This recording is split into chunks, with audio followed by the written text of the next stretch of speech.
Molly had just turned 2, less than 2 weeks before my family gathered for Thanksgiving. After stuffing ourselves with turkey, and in my case, tofurkey, our family settled into the living room so the kids could watch Frozen. Now, I'd seen it once, but Molly hadn't. I told my sisters-in-law that Molly was probably the only kid in America, if not the world, that hadn't seen Frozen. So the film began, and Molly seemed like she was really enjoying it. Soon, it got to the part where Elsa flees the castle and storms off, leading into her famous song, Let It Go. And what happens? Molly belts it out. Let it go, let it go. And my sisters-in-law looked at me with, yeah, right eyes. And one just shook her head. First time, huh? The other chimed in. There were hand motions. Well, I swear she's never seen it before, I professed. Yeah, sure, they mocked. I really don't know how she knew it. Maybe it was preschool, or maybe kids are just born now with that song genetically embedded in them. I don't know, but it seems like every child in the world knows the song, and clearly mine was included. In the months that would follow, it would become a favorite. When we were in Hungary, a waiter sang it to us in his native language, and then a few more on top of that. And so 2-year-old Molly joined right in with the English version. I think no other movie lives into the proclamation of instant classic as Frozen does. I've never seen anything like it, and I grew up in the Little Mermaid years, so that's really saying something. It is a great film. In addition to having a fabulous soundtrack with a song that is more addictive than crack, it touches something in all of us. Now, I know it hasn't been around for 85 years like Snow White and the Seven Dwarfs, but you've all seen Frozen, right? But let me just take a moment to say, can you believe that Snow White is turning 86 years this December? It was the first full-length animated feature film. Came out December 21st, 1937. But Frozen has been out a decade. And in that time, if you have kids or grandkids, or just because you're a big kid yourself, you've likely seen it. I have traveled the world and seen its reach in the smallest villages of Guatemala to the real castles of Europe. Everybody knows Frozen. So I think it's rather unlikely that I could be giving anything away here. And if I am, sorry, but we probably need to talk. It's time you get out more. So Frozen is the story of 2 sisters, as our children shared, Elsa and Anna, one of whom is born with magical powers. She doesn't understand how or why, but Elsa has the power to make it snow, freeze, and even create frozen objects.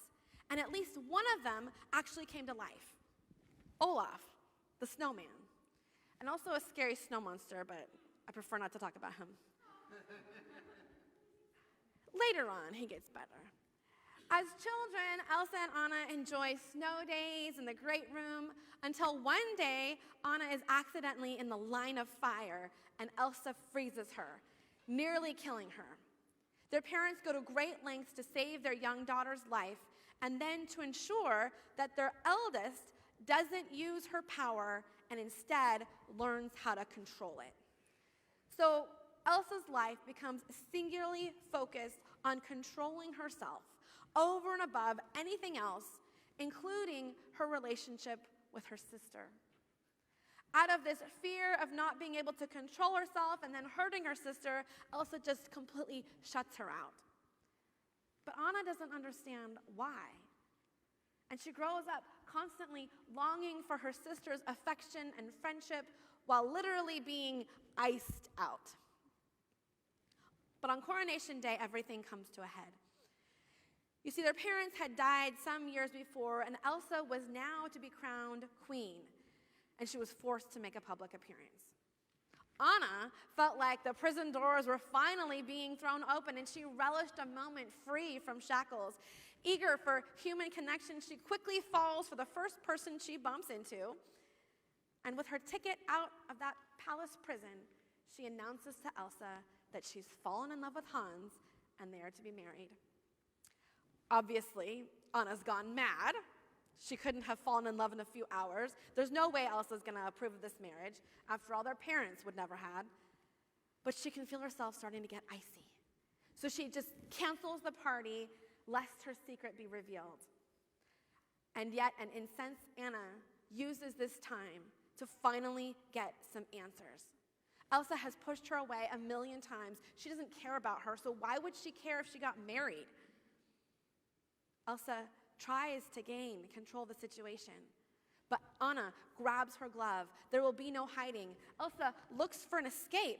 She stumbles in the crowd and she loses all control. A fountain freezes. She shoots ice out into the crowd, and fear and confusion ensue. Terrified, she runs and she runs and she runs away from it all.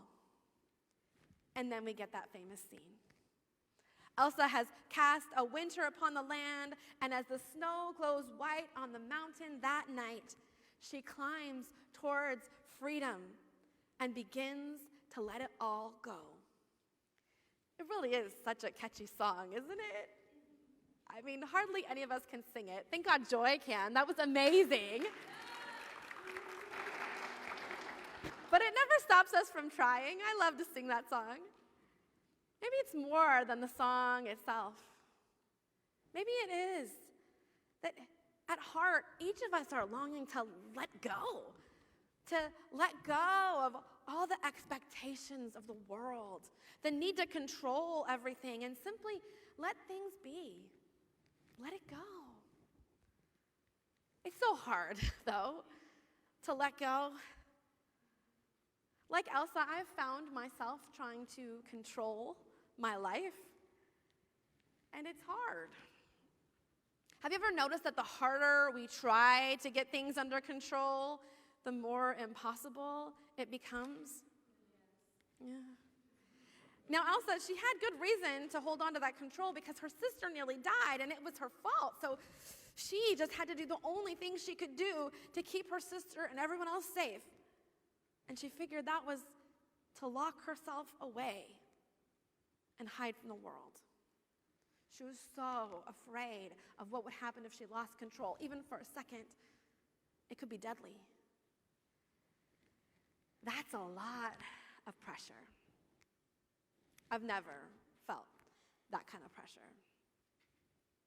But I too have been frustrated by my inability to control my own body. When my husband and I were struggling with infertility, it seemed like everything was out of control, despite the fact that the whole process is about attempting to control the fertility cycle, and the whole process is about letting go so you can conceive. But in my case, it felt like everything went wrong. And there was nothing I, or at that point, even the doctors, could do to control the situation. So in some ways, I felt like Elsa. I was afraid of what would happen, or what would not happen. Because in my case, nobody was going to die because of my lack of control, but somebody might not live. And that was crushing for me. I was devastated. See, I've grown up in this world where I've always thought that if I just work hard enough, if I put in the effort, if I do everything right, then I'll get the results that I want. And I guess I've just been pretty lucky my whole life. Because if I work hard, I can see the result. And then I found myself in this situation where I couldn't control it by working harder, or by doing this, or by doing that. I was doing everything they told me to do, and my body wouldn't comply. And that made it nearly impossible to control my emotions. I'd lost control of everything. And while my infertility wasn't an illness, I'm sure that anybody who has ever struggled with illness disease, disability, or even that of others who are close to them can relate when things are out of control, especially when your own body's out of control. It can be absolutely life-altering. It challenges our very core because we believe that we have the power to do anything we want. We raise our children that way, right? So if you just do the right things, you'll get the right results. And it is a rude awakening when we realize that we cannot control it all. And sometimes we can't even control ourselves. As Elsa climbed that mountain that night, she experienced an incredible sense of liberation as she let go of trying to control everything. It had completely isolated her, trapping her and her sister in a prison behind those castle walls. She wished it hadn't happened the way it did, but losing control left her liberated to be who she was. And so as she let go of the need to control, she was able to finally explore who she really was. She walked further and further away from the confines of her past, and her power began to unfold before her. As she let go of the restrictions that she had on herself, the grasp of what she thought, the power she had, that control that she'd attempted to invoke over her body, she realized that she could actually have more control than she ever imagined. Her quest for perfection was doomed. Try as she might, she couldn't be the perfect girl she'd always tried to be. And she just let it go. And then she watched as her power flurried through the air into the ground, and her soul spiraled in frozen fractals all around. I love that line. Let it go. Let it go. And I'll rise like the break of dawn. So let's go of all the fear and the expectation and the frustration, the disappointment and the judgment and the shame. I think the reason that we all sing out with such fervor is because we too enjoy letting it go. And if it's just for a moment in that song, we are free too. We know how hard it is, but as we join in that song, we experience liberation. Now, as it turns out, Elsa's pendulum swung a little too far in the other direction. And she went from isolating herself in a castle prison of shame, judgment, and self-abhorrence to then isolating herself in an ice castle, free from self-judgment, but also unaware of the consequences of her actions. The truth is, there's always consequences. We can't fully let things go without recognizing there's a balancing act. Isolation is rarely the answer. We can't actually let it all go. Elsa realizes this when she learns that Arendelle has been stuck in an endless frozen winter. So in the unlikely event that you haven't seen this movie, I'm not going to give it all away, except to say that Elsa learns that the answer to everything she'd been looking for, including how to control herself, is love. She experienced that love through her sister Anna, both in giving and receiving, and she also experienced it in herself. She learned to love who she was, cursed or blessed. She let go of the shame and judgment and the utter fixation on control, and instead loved her sister, her people, and herself. And then she was free. And perhaps that's the answer for all of us. It's not necessarily going to fix our problems. It cannot cure illness. Sometimes we have to live with uncertainty. and let go anyway. As someone who struggles with perfectionism, I get how hard this is.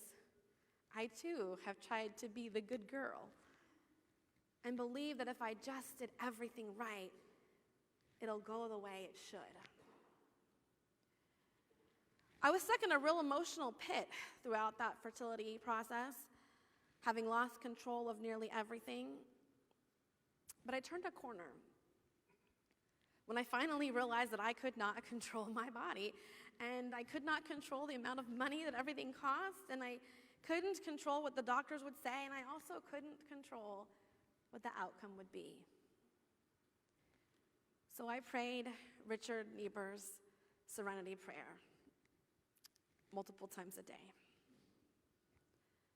God, grant me the serenity to accept the things I cannot change, courage to change the things I can, and the wisdom to know the difference.